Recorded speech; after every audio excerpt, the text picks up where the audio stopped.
Hey, that sun is bright. Good afternoon, everyone. I hope everyone's doing well.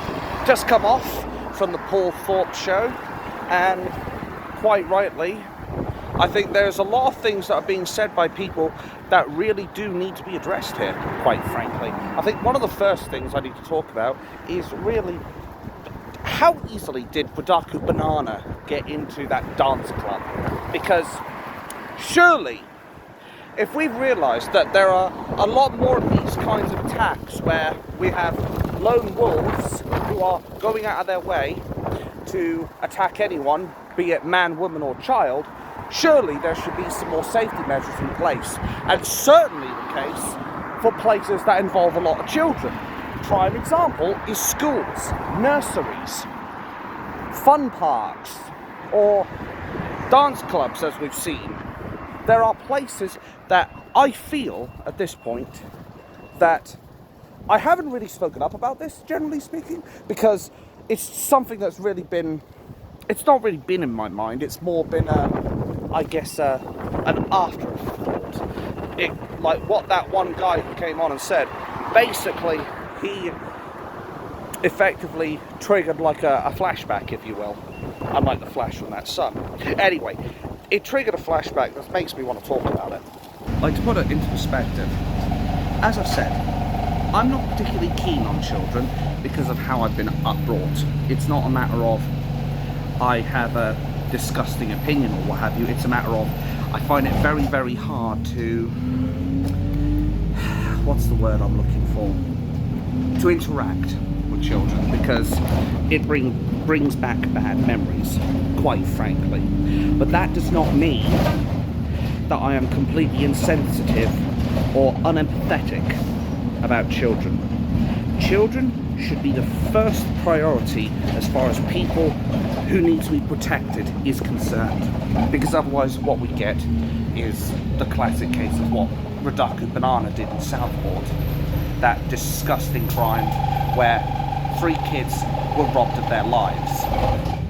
I think more needs to be done, even if it's just as simple as putting a barrier on a door, or putting a code lock on the door, or having a couple of security on the premises, because frankly, children should not be exposed to that kind of danger, quite frankly. Children should be able to live their lives, grow up, and hopefully be responsible adults. Well, I'm not one, that's for sure. Anyway, they need to be able to grow up and be responsible adults and be able to enjoy what life has to offer, or not to offer in some cases. But unless we do that, I think we're going to see more attacks like this. Because clearly, it's very, very easy for some of these people to get access to premises where vulnerable people are concerned. It may have been 3 this time, could be 30 next time for all we know. Somebody could get into the school and wreak havoc again. Like I said, I'm not keen on kids, but I don't think they should be getting hurt or killed. They should be able to enjoy their lives. They really should. I completely understand from a parent's side of things. I know I look like I'm pregnant with someone, but I can understand it from a parent's side, and I can understand the need to protect your offspring. And we can't have open doors to these people. But what I find sickening, more than anything, because this is stuff that has been going out lately, how Keir the traitor Starmer has been wanting to go out of his way and blame Amazon for selling this kid a knife that went and committed this atrocious act. The thing is though, you can get a knife, you can get a chopper, you can get a blade almost anywhere, and they will get their hands on one sooner or later. Like, no matter what happens, criminals are going to get a hold of blades of almost any kind, whether it's from Amazon, whether it's from eBay, whether it's from B&Q. They're going to get a hold of these knives, quite frankly. Hell, how easy do you think it is to get a kitchen knife? And some of these kitchen knives are bloody huge. It'll be very easy for me, for example, to pop into Asda and get a knife. It's very, very easy. Hell, I've even got a bunch of knives at home I could bloody bring. I've got one the size of half my bloody arm. And I could easily go out and do something with it if I wanted to. That's the thing. You can't stop someone from getting a blade. You can't. Because they would get it by hook or by crook, whether it's legally or otherwise. But Keir the traitor Starmer wants to go out of his way to blame Amazon because he just so happened to get this blade from them. He would have gotten a blade anyway, maybe not that day, maybe the next day. And he would have been able to do his atrocity anyway. That's like if somebody goes up to Dennis and calls him a menace just because of his name. Like, what? He couldn't help that. He was given that to him by his bloody parents, quite frankly. Like, what makes you think that Amazon should be held responsible for this? It makes no sense. And it just proves a point once again that Keir the traitor Starmer is doing what the traitor does best, deflecting. Because that's all he's really good at. Now, as I said on Paul Thorpes Show, as far as Rudaku-Banana's sentencing is concerned, I can understand from both sides of the perspective. I can understand why people feel like 52 years, 57 years, whatever, is too short. I can understand that. I can also understand the side of it that says, and I'm on that same side, that I feel like, frankly, we shouldn't pay our taxpayers' money to keep this filth, because let's face it, that's what Rudaku-Banana is. He's filth. He murdered 3 children. That makes him filth in my eyes. That he should face the death penalty, quite frankly. Because why should we house him? Though the devil's advocacy here is, I can understand why people don't want it, because I think that would give him an easy way out. I think he should suffer. Hopefully he will. Maybe there'll be some prisoners in there who deliver their own kind of justice. Because it does happen. There are people in prison who, especially as far as the kid lovers are concerned, they have a very special kind of justice for them. Although, obviously, Banana isn't one of them. But I think there may be a few prisoners who are more than inclined to go after Banana. Though I suspect he's going to be protected from us, rather, by his new religious friends, shall we say. Thank you. The way I look at it, I think whatever happens, I don't think it's ever going to be enough for Banana, quite frankly. Whether it's his sentence is too short, whether it's he gets the death penalty, whether it's he doesn't suffer enough, I think there is going to be a side of people that aren't going to be pleased with what happens to him. But frankly, it is something that does need to be discussed, and I think the cold bitter truth is that Axel Rudaku-Banana does end up needing to face the death penalty. I think he is a massive instrumental figure on why we should be bringing back stroke number 1, bring back capital punishment. Because there are more evils like him, that there are some people in life that can be really fucking hell. Stroke number 2 already rehabilitated. And I really hope we're not going to go a stroke every 20 fucking seconds, otherwise there's going to be like 50 strokes at the end of this. But there are some people who can be rehabilitated. There are some, however, like, in my opinion, Rudaku-Banana, who you can see the evil in their eyes. Like, you can just look them straight into the eyes and all you see in them is a black hole of nothing. You look at people like Axel Rudaku-Banana and you just think, he's beyond salvation. He is beyond hope. He is beyond redemption. I don't think even Jesus Christ himself would be able to save him, quite frankly. Yes, I know, don't use the Lord's name in vain. Fucking sue me. Anyway, I don't think there's any way we can redeem him, that's for sure. Nor would we want to. If I had my way, anybody who goes out of their way to rob either the innocence or the life of a child, that should be automatic death penalty. Just like that. There should be no ifs, no buts. If it's proven beyond to the inclusion of every reasonable doubt that they have done this, why should we pay for them? Why should we allow these fuckers to get 3 square meals a day and a comfy bed when he didn't give those girls any chance to live to see a brighter tomorrow. Oh dear, oh dear. I mean, indubitably, Axel Rudaku-Banana, I do think, needs to face the death penalty. That's something I think a lot of us can drink to, quite frankly. That and being a thirsty bastard. But I digress. We need more stuff in place. We need more safeguards for these kids. We need more safeguards in vulnerable places.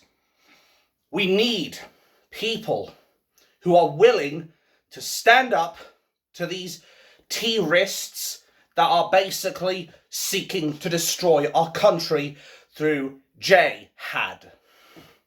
Because this isn't going to stop until we fundamentally cut out the cancer that is Islam.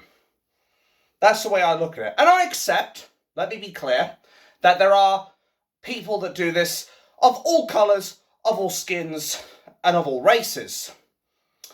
There are people on all sides of the spectrum here that are capable of this, capable of going out and doing the most horrendous things, and are capable of doing the most horrendous acts.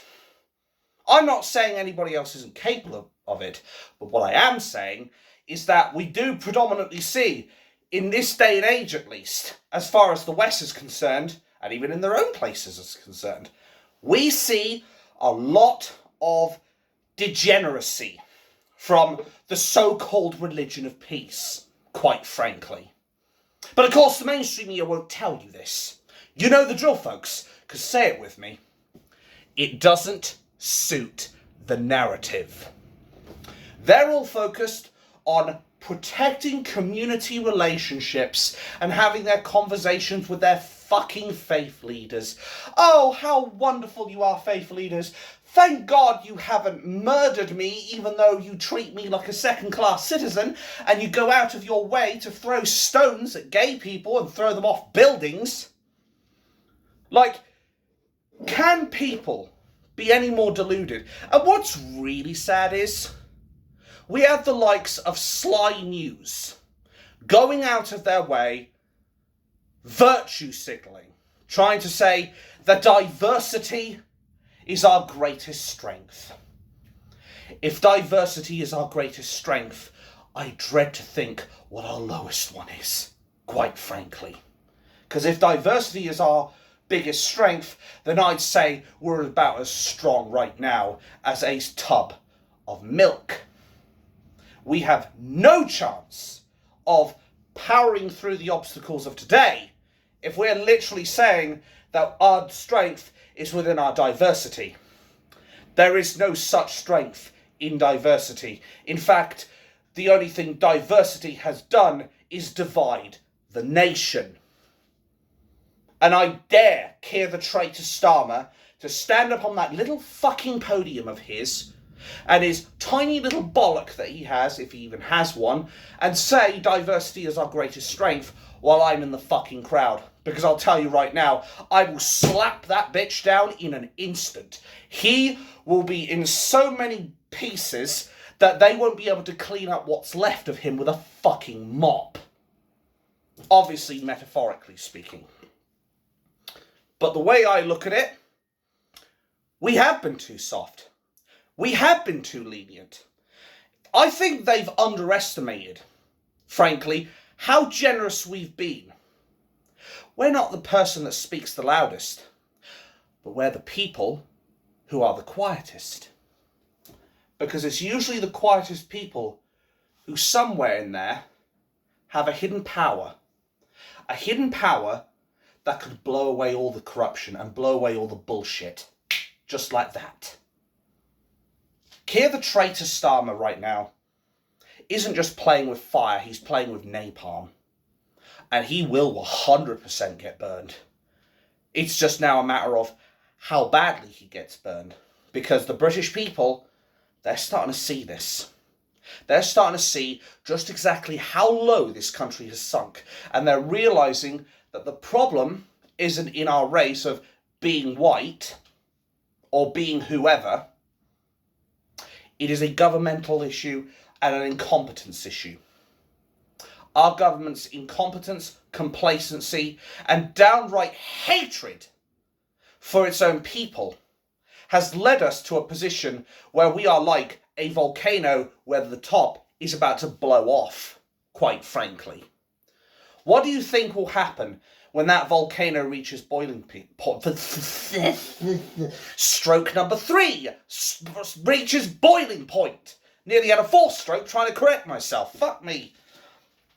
But what do you think happens when that reaches boiling point? Do you think it's just going to stop at Southport? Ha! Like fuck, will it? Lava is merciless. It won't just stop at one town. It'll infect every fucking town, hamlet, city, and capital you can think of. It'll infect every town, and if people start uprising, it's going to make what happened during the Southport riots, or protests, or whatever you want to call them, it's going to make them all look like picnics.